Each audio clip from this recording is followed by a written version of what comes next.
네. 네. 네, 좋습니다.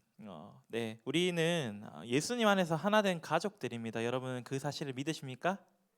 네. 하나됨이라는 것은 무엇일까요? 나누어져 있는 것, 여러 가지들이 한계가 된다라는 것이죠.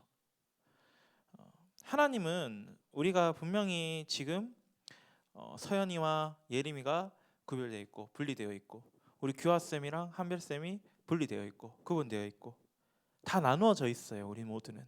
그러나 하나님께서는 이렇게 나누어져 있는 우리들을 예수님 안에서 하나가 되도록 하셨다라는 것입니다.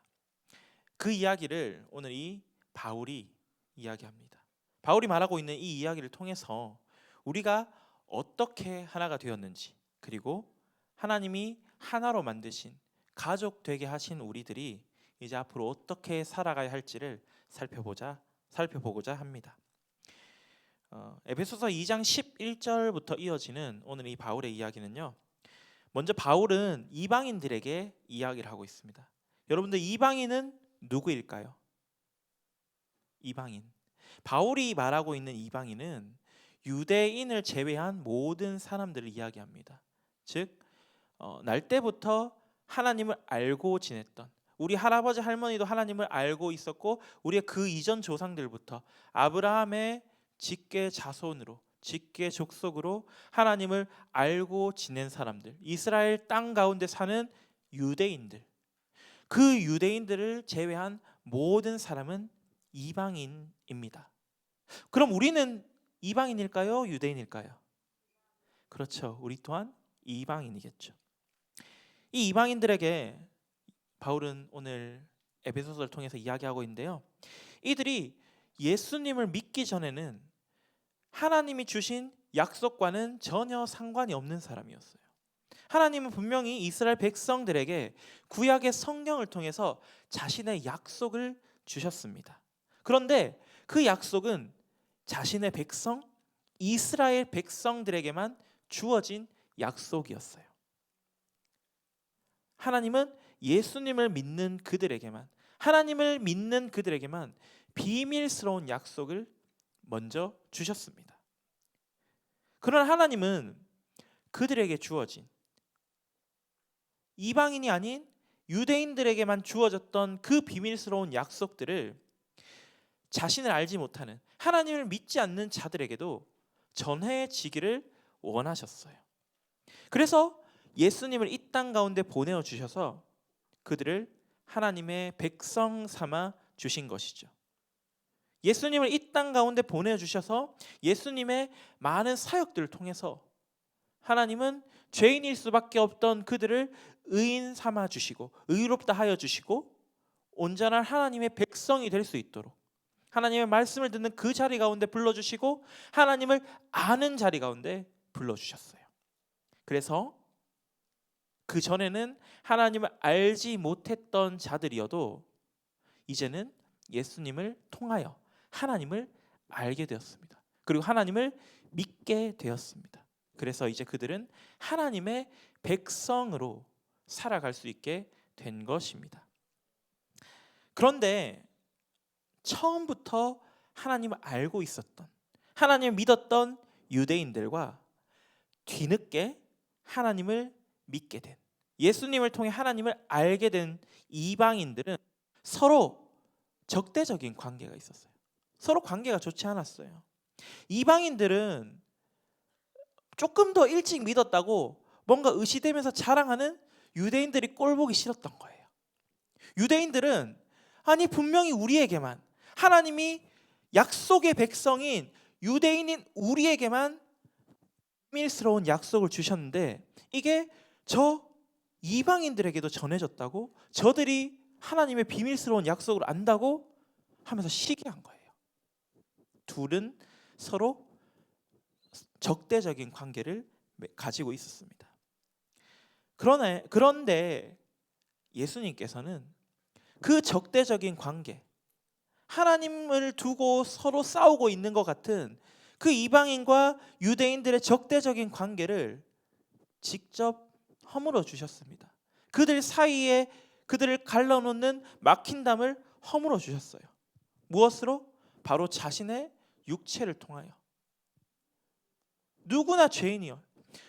유대인도 이방인도 누구나 다 죄인인데 그 죄된 모습들을 예수님께서 자신의 육체를 통하여 허물어뜨리시고 더 이상 죄인된 육체를 가지고 살아가는 것이 아니라 하나님을 믿는 믿음으로 의로운 모습으로 살아가게 해주심으로 그들 사이를 막아놓던 갈라놓던 구분하던 그 담을 허물어 주셨다는 거예요. 이제 그분 안에서 우리는 하나의 새 사람이 되었습니다.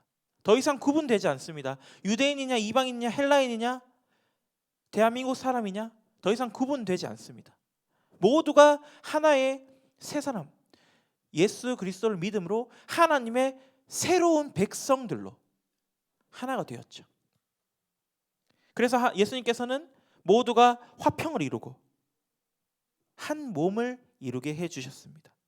심지어는 하나님과 멀어져 있던 그 관계도 회복시켜 주셨어요. 내가 죄로 인하여서 하나님과 멀리 떨어져 있던, 나는 하나님께로 다가가고 싶고 가까이 하고 싶어도 더 이상 갈 수 없게 만드는 그 죄를 끊어주셨어요. 더 이상 예수님은 이방인과 유대인들을 구분하지 않으십니다. 예수님은 자신을 믿는 자들 모두를 하나의 하나님 백성으로 삼아 주셨다는 것입니다. 그래서 그들은 하나의 성령 안에서 하나님께로 나아갈 수 있게 되어진 것입니다.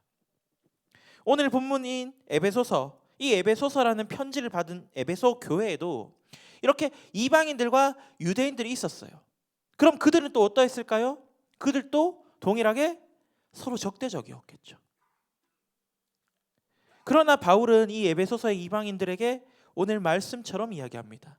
어떤 말씀인 에베소서 2장 19절 말씀처럼 이제부터 너희는 외인이 아니요 나그네도 아니요 오직 성도들과 동일한 시민이요 하나님의 권속이라. 그리고 그들이 지금까지 어떠한 삶을 살았던지와는 상관이 없이, 관계가 없이 모두가 하나님의 권속, 하나님의 권세 아래 있는 자들, 하나님의 다스림을 통치하심을 받는 자들이라 이야기해 주십니다. 그리고 사도들과 선지자들이 터 위에 세우심을 입은 존재로 예수께서 그 가운데 친히 모퉁이 돌이 되셨다라고 말씀해 주십니다. 그래서 이제 그들은 서로 하나님 안에서 성전이 되고 성령 안에서 하나님이 거하실 처소가 되는, 우리가 아까 불렀던 그 찬양의 가사처럼 그리스도 예수 안에서 함께 지어져 가는 존재가 된 것이다, 존재들이다 라고 말씀해 주시는 것입니다. 여러분, 건물을 지을 때 가장 먼저 해야 하는 일이 무엇인지 알고 계십니까? 우리가 블록을 쌓을 때 생각하면은 그냥 땅바닥에다 레고 하나 일단 깔아놓고 그 위에 참치차스 땄죠. 여러분, 아파트 공사하는 현장을 보신 적이 있으세요? 아파트 공사 처음 할 때는 전혀 변화가 없습니다. 이렇게 좀 이제 바리게이트처럼 가림막을 설치해 놓고는 그 안에서 무슨 일이 일어나는지 하나도 보이지가 않아요. 아무것도 바뀌는 것이 없는 것 같습니다. 그런데 갑자기 어느 순간 2층, 3층, 5층, 10층 순식간에 20층, 30층 되는 아파트들이 올라가게 됩니다. 건물이 올라가기 전까지는 오랜 시간 동안 그 건물을 짓기 위해서 기초가 되는 터를 닦는 작업을 합니다. 건물이 무게가 무겁죠. 그렇게 생각하시죠, 여러분? 우리가 건물의 무게를 실제로 직접 재지는 못하겠지만 그 건물을 구성하고 있는 자재들을 생각해 본다면 그 건물이 얼마나 무거운지를 우리가 생각해 볼 수 있을 겁니다. 우리가 지금 앉아있는 이 의자들도 무게가 되게 무거울 거예요. 이만큼 있으면. 이런 무거운 건물의 무게를 이 많은 의자들이, 그리고 여러분들이 앉아서 이렇게 누르고 있는 이 무게를 지탱하려면, 무너지지 않게 잘 안전하게 지탱하려면 바닥이 단단해야 하는 것입니다. 기반이 단단해야 하는 것입니다. 그래서 지표면, 불안정한 지표면보다 더욱더 안쪽까지 땅을 파내서 이쯤 되면은 많은 무게가, 무거운 무게가 눌러도 안전하게 단단하게 서 있을 수 있겠구나 하는 그곳까지 땅을 파내는 거예요. 그걸 터파기라고 합니다. 또 중요한 것은 바로 주춧돌을 놓는 것입니다. 여러분 보드게임 중에 의자 쌓기 게임 아세요? 네, 의자 쌓기 게임 하면은 그 게임 할 때 가장 중요한 것은 무엇일까요? 가장 중요한 것은 순발력? 내가 빨리 쌓고 옆으로 넘기는 순발력? 의자 쌓기를 할 때는 가장 아래쪽에 위치하는 의자가 제일 중요합니다. 내가 만일 그 의자를 기울여뜨렸다든지 혹은 불안정하게 세워놓고 있다면 그 위에 아무리 내가 정성을 다해서 의자들을 쌓아 올린다 하더라도 결국 모두 무너지고 말게 됩니다.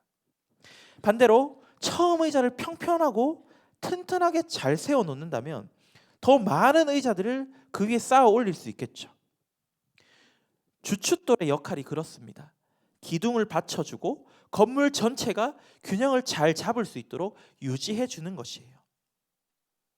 우리가 앞서 살펴보았던 말씀처럼 사도들과 선지자들의 터 위에 예수께서 친히 모퉁이 돌이 되어 주셨다라고 이야기합니다. 사도들과 선지자들이 예수님의 말씀을 받은, 하나님의 말씀을 받은 그들이 터가 되어 주시는 거예요. 밑에서 단단하게 받쳐주는 거예요. 그 받쳐주는 땅 위에 예수님께서 친히 모퉁이 돌이 되셔서 그 가운데 중심을 잡으시고 계신다는 거죠. 그 주춧돌 위에 얹어지는 건물들, 세워지는 건물들, 성전이 되어지는 우리들, 주춧돌과 터가 단단하기 때문에 그 위에 바르게 단단하게 서 있을 수 있게 되는 것입니다. 우리는 하나님 안에서, 성령 안에서 성전이 됩니다. 그리고 하나님이 거하실 처소가 됩니다.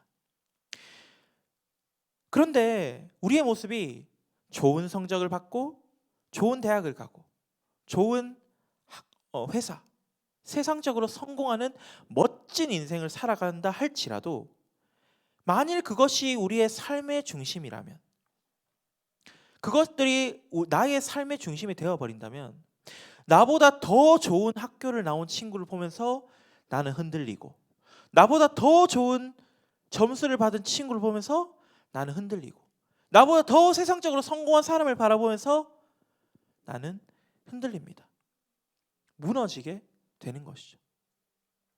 다른 것들에 비교하면서 곧 사라질 그 가치들을 바라보면서 나를 세워가는 것이 아니라 예수님을 우리의 중심으로 모셔드렸을 때 세상 가운데 가장 뛰어나시고 가장 능력이 많으시고 가장 지혜로우신 그분이 나의 중심을 이루어 주실 때, 내가 어떻게 지어지더라도, 내가 어떤 모습으로 이 세상 가운데 살아가더라도 예수 그리스도께서 나의 중심, 주춧돌이 되어 주시면 나는 비록 바람에 흔들릴 수 있고 넘어지게 될지도 모르지만 단단한 주춧돌 위에 바르게 그 건물이 무너지지 않도록 붙들어주는 그 주춧돌로 말미암아 나는 서 있을 수 있게 되는 것입니다. 그 예수님을 중심으로 우리가 함께 서로 연결되어 어우러지면서 주님 안에서 성전으로 자라나라라고 바울은 이야기하는 것입니다. 성도는 혼자 살아가는 것이 아닙니다. 하나요, 한 세 사람, 한 몸, 한 시민이고 한 가족인 교회와 함께 사는 것입니다.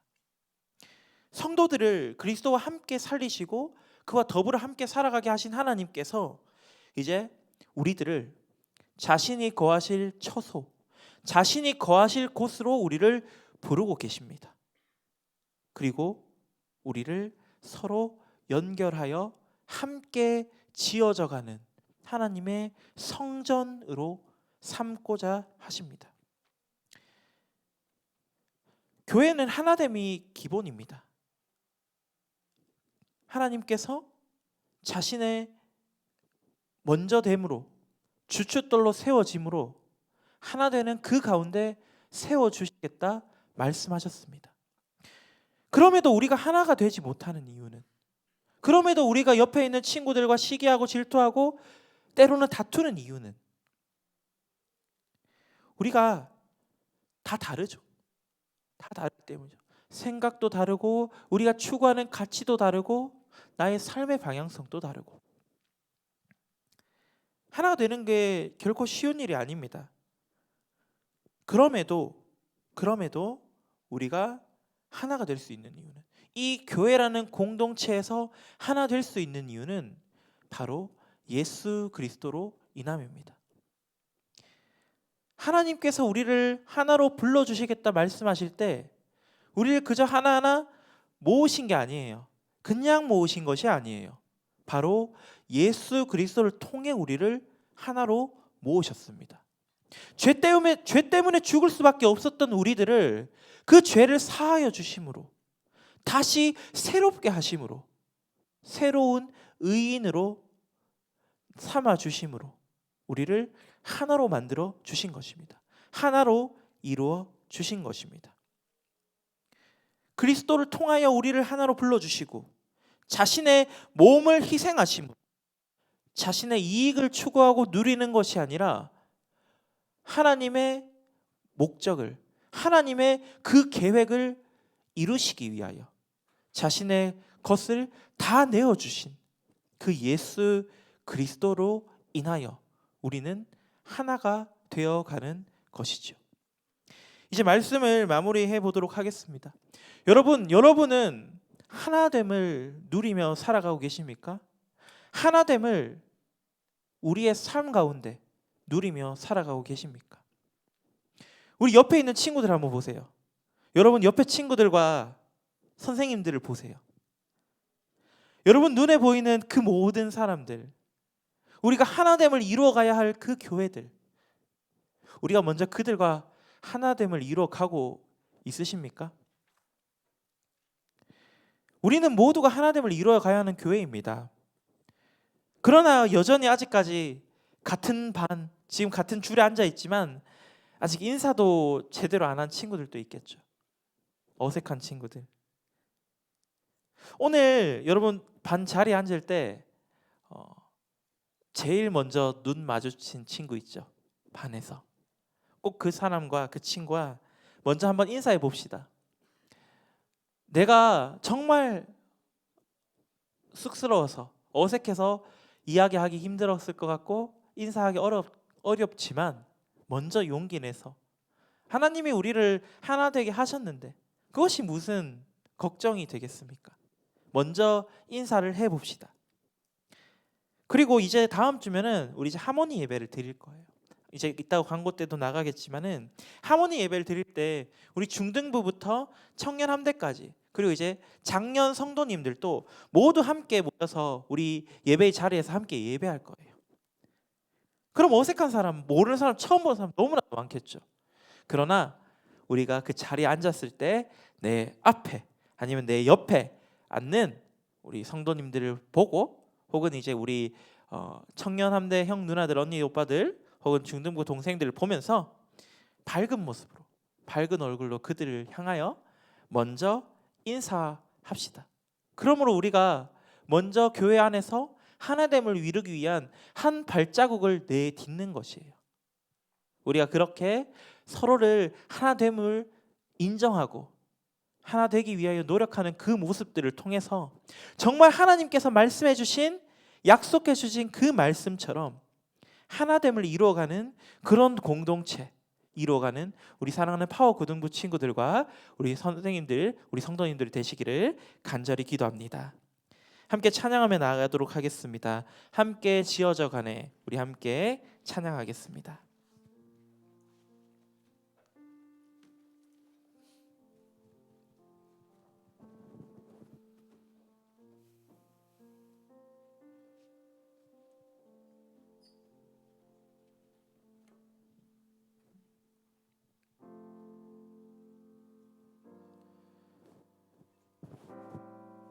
찬양합니다. 우리는 하나님의 자녀. 우리는 하나님의 자녀. 주 사랑 안에 우리